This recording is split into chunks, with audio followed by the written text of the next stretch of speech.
c'est parti. Alors du coup, bienvenue à tout le monde et bienvenue à vous qui allez regarder cette vidéo en replay, qui sera, bienvenue à cette conférence, qui est une vidéoconférence en même temps qu'une conférence au salon pour ceux qui sont présents aujourd'hui avec moi. Du coup, nous allons parler aujourd'hui de l'âme, nous allons parler d'hypnose, de régression et d'ésotérisme. D'hypnose régressive et ésotérique. Je vais commencer par me présenter pour ceux qui ne me connaissent pas. Je suis Eva, vous me connaissez ici, du coup c'est pour vous. Je suis Eva, je suis hypnologue depuis maintenant 9 ans. Je suis formatrice en hypnologie, donc je forme à l'opération d'hypnose et à la télépathie également. Et j'ouvre un centre, je démarre un centre qui va rassembler pas mal de mini-formations. Ce qui m'a amené là, c'est la passion de l'humain, la passion des compréhensions, la passion de la compréhension des mécaniques qui mènent l'humain, qui nous font fonctionner. Donc aujourd'hui, je vous parle de l'âme. Je suis ravie de vous avoir avec moi, tous. Et pour commencer, j'aimerais savoir qui parmi vous, vous pouvez me le noter du coup en commentaire, qui parmi vous a déjà expérimenté l'hypnose, peu importe le protocole d'hypnose. Ok. Qui parmi vous a déjà expérimenté un protocole d'hypnose régressive ésotérique? Ou, autrement, il y a plusieurs types de protocoles d'hypnose régressive, que certains vont appeler hypnose spirituelle, hypnose quantique, qui a des petites différences dans les protocoles, mais comme il y a exclusivement deux grands types d'hypnose, finalement, de protocoles d'hypnose, on va dire que ils sont tous englobés dans le même champ. On va le voir plus tard. Alors, donc, personne ici n'a déjà... Si, pardon, tu as déjà expérimenté une régression ésotérique. Du coup, si tu veux bien, tu nous en parleras à la fin, nous faire un petit retour de ton expérience. Et qui parmi vous, du coup, notez-le-moi en commentaire, qui parmi vous sait qu'il est régulièrement en état d'hypnose, en état dit de transe ou autrement dit, en état modifié de la conscience. Ok. Alors, l'état d'hypnose, nous allons en parler longuement, mais c'est ce qu'on appelle un état de transe. Je regarde mes fiches juste pour être sûr que je ne pars pas dans tous les sens. L'état de transe, c'est un état, dans la croyance populaire, le mot transe, pareil, peut parfois faire un peu peur. Quand on peut penser tout de suite à une personne qui est en train de convulser, qui a les yeux qui montent. Mais l'état de transe, en réalité, c'est un état tout à fait naturel que vous vivez au quotidien. Plusieurs fois dans la même journée, vous pouvez être en état de transe. Il s'agit d'un état qui va permettre une communication active entre la partie consciente et la partie subconsciente. C'est comme un canal qui s'ouvre entre les deux parties et il y a de l'information qui passe dans un sens comme dans l'autre. Ouais. D'ailleurs, le mot trans, on le retrouve dans tous les mots qui nous servent à amener une chose d'un point A à un point B. Transporter, transmuter, transférer, transposer. Tous ces mots contiennent le mot trans, et ils nous indiquent un phénomène finalement qui se produit.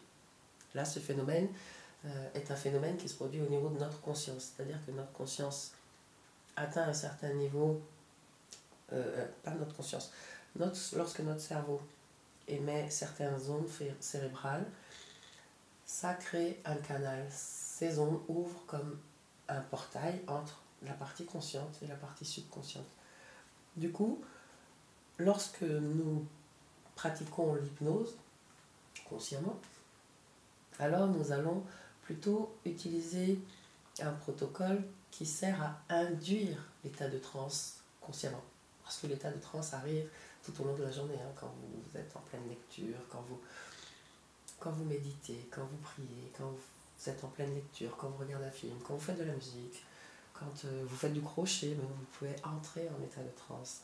Même quand vous conduisez votre voiture, puisque vous êtes en mode automatique à ce moment-là, vous pouvez entrer en état modifié de conscience et finalement partir comme qui dirait dans la lune, pas vrai? Vous n'êtes plus là et vous ne savez pas finalement combien de temps vous avez passé ailleurs parce que vous étiez en pilote automatique pour le trajet que vous connaissez. Donc l'état de transe, il est intéressant de le démystifier. Ce que nous faisons lorsque nous faisons une séance, lorsque nous sommes pas hypnotiseurs du coup, hein, hypnologues, mais lorsque nous voulons induire un état d'hypnose, alors nous allons utiliser, certains vont utiliser ce qu'on appelle un protocole d'induction pour induire cet état consciemment. Et c'est ce qui se passe quand vous allez voir un hypnotiseur, peu importe, sauf lorsque vous allez voir certains hypnologues, opérateurs qui pratiquent l'hypnose régressive ésotérique. Alors il n'y a aucune induction, à part peut-être la propre respiration du sujet, où l'induction va se faire spontanément à travers un exercice qui va amener petit à petit à cet état de fréquence cérébrale voulue. Voilà. Voilà, je l'ai dit, la transe, c'est un état qui va venir amplifier nos ressentis. C'est un état dans lequel il n'y aura plus non plus de notion de temps. D'ailleurs, en parlant de notion de temps, je vais vous le dire rapidement, mais j'imagine que tout le monde ici le sait. Je vais gagner du temps, je vais le dire. Je n'ai pas de tableau, désolé, mais je vous mettrai des petites affiches après. La partie, vous savez que nous avons essentiellement des hémisphères, même si on oublie souvent le cerveau dit reptilien. Mais il y en a essentiellement deux qui ont besoin de trouver un équilibre. Là, on va parler de l'hémisphère gauche et de l'hémisphère droit. L'hémisphère gauche, savez-vous à quoi il est relié? Quel est son fonctionnement? Ok. Le cerveau gauche, il est lié à nos sens physiques. Tous nos sens physiques amènent l'information à notre cerveau gauche. Le cerveau gauche, c'est celui qui nous permet de séquencer, d'organiser les choses. Il est lié à l'apprentissage. Il est lié à la notion de temps. Il fragmente les choses pour pouvoir mieux les analyser. Le cerveau gauche, il est lié à la communication. Il est lié au sens du détail aussi. Le cerveau gauche. Dernière chose, rapidement, il est lié à notre mémoire à court terme. C'est pourquoi il est lié à l'apprentissage direct. Maintenant, cerveau gauche vs cerveau droit, on n'aurait jamais bien vs parce qu'on devrait les unifier à un moment donné. Donc, permettre une communication consciente justement entre ce cerveau gauche qui est lié à notre partie consciente et ce cerveau droit qui est lié, enfin cet hémisphère droit plutôt, qui est lié à notre partie subconsciente. Du coup, ce cerveau droit, bien évidemment, il n'a plus de notion de temps. Tous les temps sont là en même temps, passé, présent, futur. Il n'y a plus de temps. Ce cerveau droit, cet hémisphère droit, il est lié à la mémoire à long terme. Donc nous pouvons trouver, en pénétrant dans cet hémisphère, nous pouvons connecter avec toutes les mémoires des lignées, les mémoires ancestrales, comme on dit. Ce cerveau droit, il a, contrairement à l'autre, cet hémisphère droit, il va nous permettre une vue d'ensemble, une vue globale, comme si on prenait de la hauteur, tandis que l'autre, vous vous souvenez, est lié plus au détail. Et il est évidemment celui qui nous permet le ressenti émotionnel et le ressenti intuitif.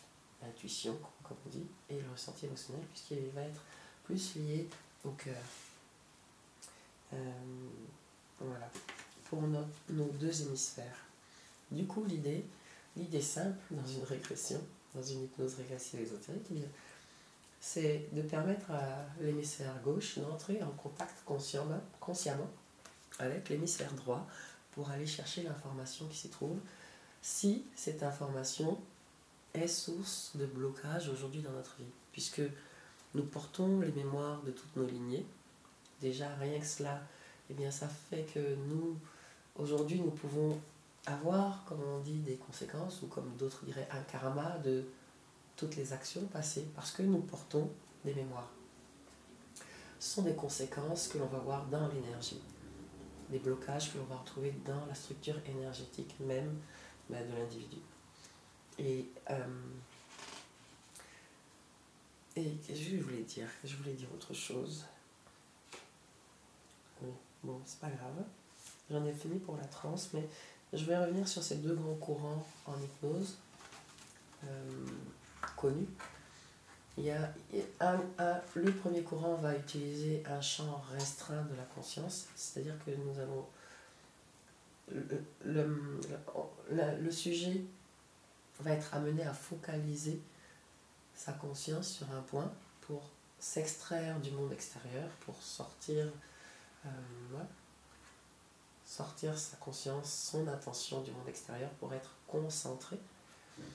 Et l'autre courant d'hypnose va utiliser un champ amplifié de la conscience pour lui permettre de voir plus large. Donc on va demander d'être attentif à tous les stimuli plutôt que d'être focalisé sur un seul point.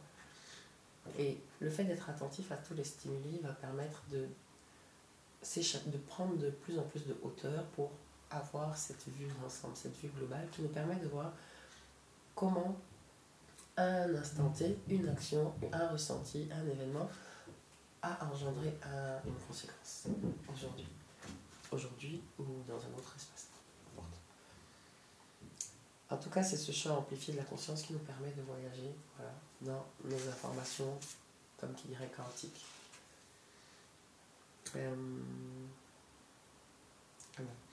Alors, pour ceux qui n'ont jamais expérimenté une régression, une hypnose régressive ésotérique, il faut le savoir, lorsque nous faisons un tel voyage, eh bien, ça se vit sous forme de rêve lucide. Et c'est-à-dire que nous sommes conscients pendant le voyage. Le corps vous êtes conscient en même temps que vous voyagez. Vraiment comme un rêve lucide. Et lors de ce rêve lucide, l'objectif, eh bien, ça va être de vous accompagner à affronter vos peurs, vos angoisses. Donc, comme le cerveau a une interprétation, un décodage qui lui est propre et qui est symbolique, alors il va toujours vous montrer des formes. Et du coup, lors d'un voyage intérieur, comme celui-ci, eh bien, vous allez inévitablement rencontrer des formes qui vous effraient, des espaces qui vous terrifient, qui vous angoissent, qui vous font ressentir de la culpabilité, de la tristesse. Vous allez vivre des émotions. Et parfois, ces émotions qui vous appartiennent et qui sont cristallisées en vous deviennent des formes qui vous bloquent. Et c'est ce que vous allez devoir affronter finalement lorsque vous faites un voyage, lorsque vous faites une régression. Affrontez vos peurs et vos angoisses pour vous endurer, pour libérer l'énergie qui est la vôtre, la laisser se déployer. Et évidemment, prendre conscience, parce que durant ce voyage, comme vous allez affronter vos zones d'ombre, vos peurs, vos monstres, eh bien, c'est ce qu'on appelle une mise en lumière. Et lorsque la conscience met de la lumière sur l'obscurité, elle dissout l'obscurité et finalement, elle récupère de l'énergie d'un événement. De l'énergie qui était gardée en mémoire, cristallisée quelque part dans une cellule ou dans un organe, qui sait, et qui aujourd'hui finalement rend la cellule ou l'organe malade. Du coup, en libérant cette zone d'ombre, ou ce monstre, mais vous libérez votre cellule, vous libérez votre organe, qui petit à petit récupère son énergie et sa capacité à fonctionner correctement. Ok. Voilà comment se passe un voyage en régression ésotérique et quels sont les bénéfices que l'on peut en tirer. C'est une mise en lumière de nos zones d'ombre qui nous permet de récupérer l'énergie que nous sommes et d'avoir la conscience de ce que nous sommes. Un esprit puissant. Nous n'avons pas la puissance, nous sommes la puissance qui crée cela, qui crée chacun dans son propre monde. Mon monde est très différent de votre monde. Et ce qu'il y a chez moi, dans mon monde, eh bien, si je me place en tant que responsable chez moi, alors je sais que j'ai toujours une toute petite part de responsabilité dans ce qui advient ou survient. Du coup, l'idée, c'est de prendre pleinement sa part, d'être souverain chez soi, assis sur son trône. Ok. Alors, puisque j'ai regroupé toutes vos questions, alors, peut-être il est intéressant aussi, puisque je dis que nous étions dans une forme de dialogue avec l'âme, intéressant de préciser mon concept de l'âme. L'âme, déjà l'âme, c'est le mot théologique pour parler d'un phénomène en nous. L'autre mot, plus populaire, utilisé par la psychologie moderne, c'est la psyché. La psyché, lorsque l'on parle de la psyché, nous parlons de l'âme. Lorsque nous parlons de psychologie, nous parlons de la logique, de la science qui étudie l'âme. Et du coup, il s'agit d'aller faire un tour dans notre psychologie finalement, pour comprendre quelles sont les mémoires, les schémas mentaux qui sont cristallisés chez nous, les programmes, comme on dit, pour aller voir comment nous sommes câblés, à quoi nous sommes câblés, et décabler ce qu'il y a à câbler, vous voyez, déprogrammer ce qu'il y a à déprogrammer, décabler ce qui ne nous convient plus aujourd'hui. Parce que parfois, certaines choses nous servent, mais elles ne nous servent qu'un temps, et lorsque nous continuons de fonctionner avec ces choses, eh bien, ça nous dessert. Prenons l'exemple d'un enfant qui est parti des couches quand il a 2 ans, 1 an. Eh bien, s'il continue de porter, ça lui sert à 1 an, mais les couches à 15 ans, ça ne lui servira plus, n'est-ce pas? Alors, les couches à la poubelle. Nous avons besoin de nous réactualiser finalement, et un voyage intérieur, une introspection, comme on l'appelle, mais c'est toujours bon. La particularité de ce voyage, c'est que nous voyons vraiment, nous pénétrons vraiment un monde qui est un monde réel, qui existe, puisqu'il se manifeste à l'extérieur de nous. C'est-à-dire que cette chose, cet objet, il ne peut pas exister si personne ne l'a imaginé dans sa psychologie, dans son monde astral. Notre monde le monde imaginaire, c'est le monde astral. Mais vous voyez, tout ce que l'on imagine, en fait, rien n'apparaît, rien n'est manifesté sans qu'il ait été imaginé d'abord. Alors le monde de l'imagination est beaucoup plus vibrant finalement que le monde palpable, que le monde physique lourd, plus réel dans le sens où il a une fréquence vibratoire qui permet la création. Alors, si votre imaginaire vous pollue, eh bien, c'est par ce même imaginaire que l'esprit pourra rectifier la situation. Votre imaginaire, c'est le monde de l'âme. C'est elle qui imagine des choses à partir de ses expériences passées. Elle imagine des choses et en plus, elle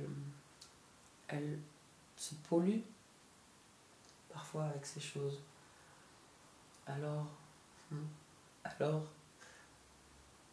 il est temps peut-être de laisser la place à un moment donné à l'esprit, afin que l'esprit vienne éclairer ce monde imaginaire, pour que ce monde imaginaire nous amène toujours là où nous souhaitons aller, là où nous voulons aller, plutôt que là où nous ne voulons pas aller. Parce que dans ce monde imaginaire, bien, il y a tous nos monstres, il y a aussi tous nos désirs qui nous manipulent de l'intérieur. Alors, nous pouvons avoir un schéma global, une information globale sur notre propre fonctionnement en allant faire un tour de façon ésotérique en nous. Je pense que j'ai dit ce que je voulais dire comme ça, spontanément. Et du coup, comme j'ai regroupé vos questions, je vais les poser et tenter d'y répondre aussi spontanément. Alors, suis-je réceptif? Es-tu sûr que je sois réceptif à l'hypnose? Bien, tout le monde est hypnotisable, à part un très faible pourcentage de la population, et c'est dû à la génétique de cette population. Elle n'est pas magnétisable. Mais tout le monde peut faire un voyage. Parce que du coup, lorsque l'on fait une régression ésotérique, l'objectif principal, c'est de démagnétiser l'esprit de la matière.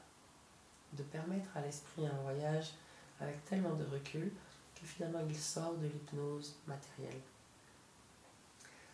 L'humanité, pour la masse, est déjà sous hypnose collective. Et l'idée est d'en sortir un jour. L'idée est de reprendre sa souveraineté, donc de permettre à son propre esprit de ne plus être magnétisé par la matière, quelle qu'elle soit. Que ce soit la matière lourde, la matière émotionnelle ou la matière mentale. Donc, es-tu réceptif? Oui.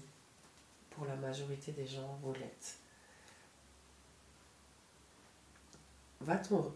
Alors, maintenant, il faut aussi que les conditions soient réunies, c'est-à-dire que ce n'est pas de l'hypnose de spectacle. Hein. Dans l'hypnose de spectacle, il y aura des exercices pour voir qui est le plus susceptible d'être hypnotisé très rapidement. Ils font des petits tests. Mais tout le monde, il va falloir un contexte, une confiance pour se laisser mener, accompagner. Alors encore une fois, la régression ésotérique va avoir pour objectif de plutôt sortir de l'hypnose. Même si l'on va entrer dans un état de transe.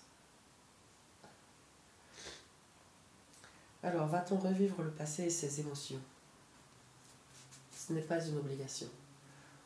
Le top, si ce passé, quand on dit revivre le passé et ses émotions, si le blocage que l'on rencontre actuellement est issu du passé, ce n'est pas le passé, c'est le présent. Alors l'idée c'est d'affronter ce qui nous bloque, ce qui nous fait peur, d'affronter parfois les émotions que l'on garde en nous finalement, juste pour les libérer. Et il ne s'agit pas de les affronter pour les revivre, parce que dans un état modifié de conscience, dans l'état modifié de conscience nécessaire pour une régression, nous pouvons observer les émotions sans être connectés à elles, sans les revivre à nouveau.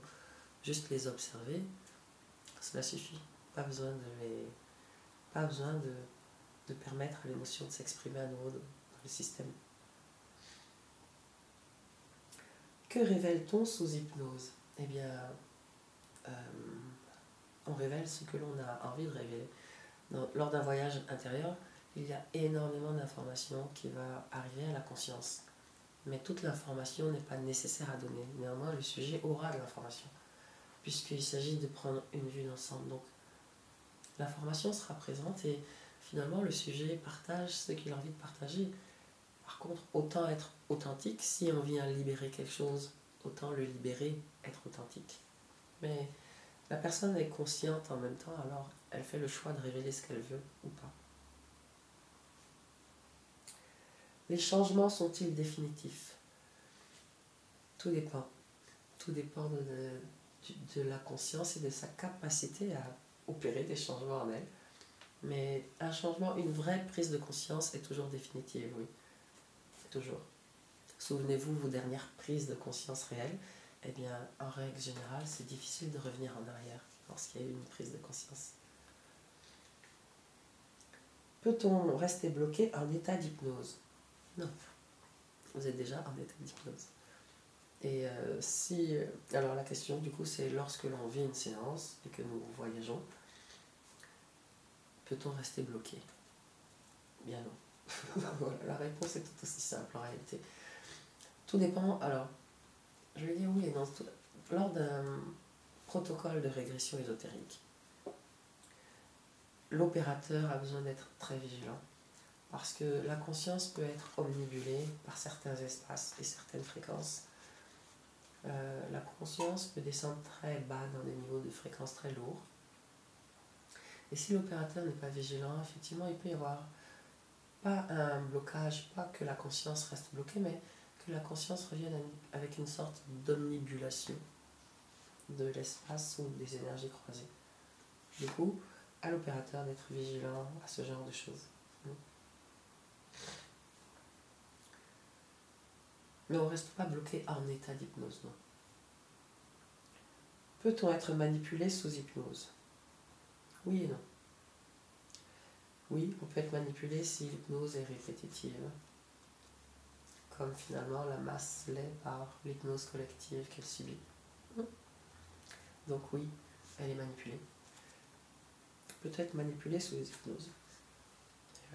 la masse est manipulée sous hypnose collective. Donc, oui, par la répétition de l'information, à partir d'un certain état de transe induit volontairement, par la musique, par le rituel de l'horaire, bref, par tout plein de petites choses. Et du coup, la question là n'était pas de parler de la masse, mais de l'individu qui va faire une séance. Non, il ne peut pas être manipulé sous état d'hypnose. Il ne peut pas être manipulé lorsqu'il est en plein voyage intérieur. Parce que c'est un protocole d'hypnose qui ouvre le champ de conscience. Maintenant, si l'individu entre dans une secte, oui, il pourra aussi être manipulé sous état d'hypnose. Combien de séances me faudrait-il? Eh bien, tout dépend. En règle générale, une séance suffit. Si la problématique, tout dépend de l'état de départ. Nous pouvons aller jusqu'à 2-3 séances. 2-3 séances peuvent être nécessaires et à chaque fois le voyage sera différent. Il s'agira juste d'aller un peu plus en profondeur à chaque voyage parce que du coup l'état est trop lourd pour un seul voyage. Session à distance? Oui, effectivement, puisque la conscience n'a aucune limite d'espace-temps. Alors, le corps physique n'est pas nécessaire pour un voyage de l'esprit, tout simplement. Peut-on oublier ou retrouver un souvenir?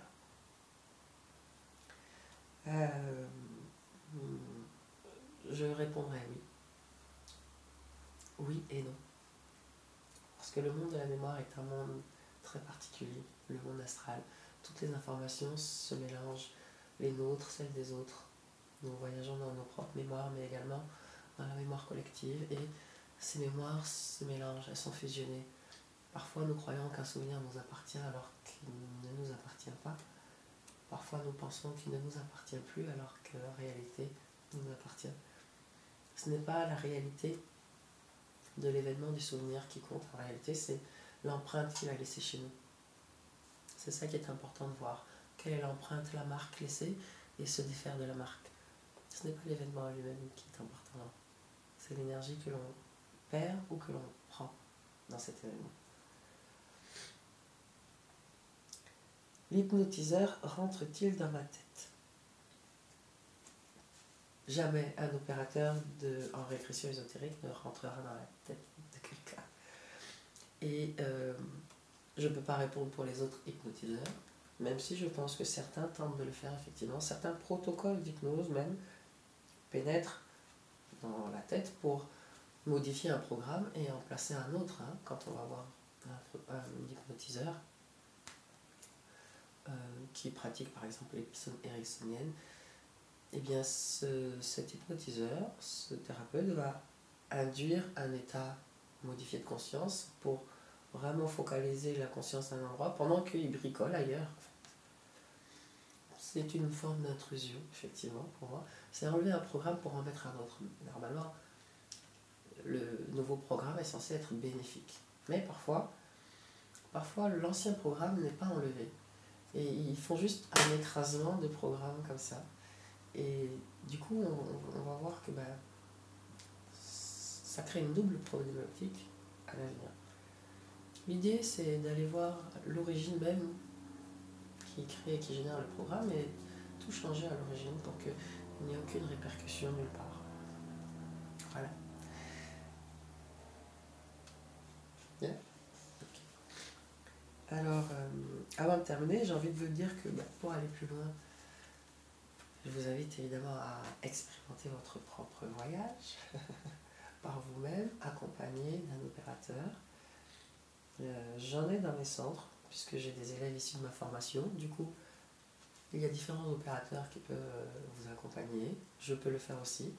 Et vous pouvez également apprendre, évidemment, à être un opérateur qui accompagne d'autres personnes. Mais avant d'accompagner d'autres personnes, un opérateur qui apprend à s'accompagner lui-même, à décoder l'information, à décoder les fréquences énergétiques croisées, à apprendre comment notre cerveau, finalement, comment notre cerveau fonctionne. Parce que notre cerveau, je vous le rappelle, est un outil, c'est une technologie presque, dinosaure qui est adapté à la survie de l'espèce. Or aujourd'hui, il est presque obsolète et il faudrait le modifier. Il faudrait le modifier pour qu'il fonctionne non plus pour la survie, mais pour la vie de l'espèce. Puisque la survie, aujourd'hui, je pense que on a passé pas mal d'étapes qui nous ont montré que l'humanité survit, depuis que l'homme est sur la planète Terre. Malgré tous les cataclysmes, l'homme est toujours sur la planète Terre. Alors le principe de survie encodé en nous, il nous maintient, mais il nous maintient à partir du passé toujours, finalement. Nous avons besoin d'être vivants dans la vie pour mieux avancer à travers la vie. Voilà.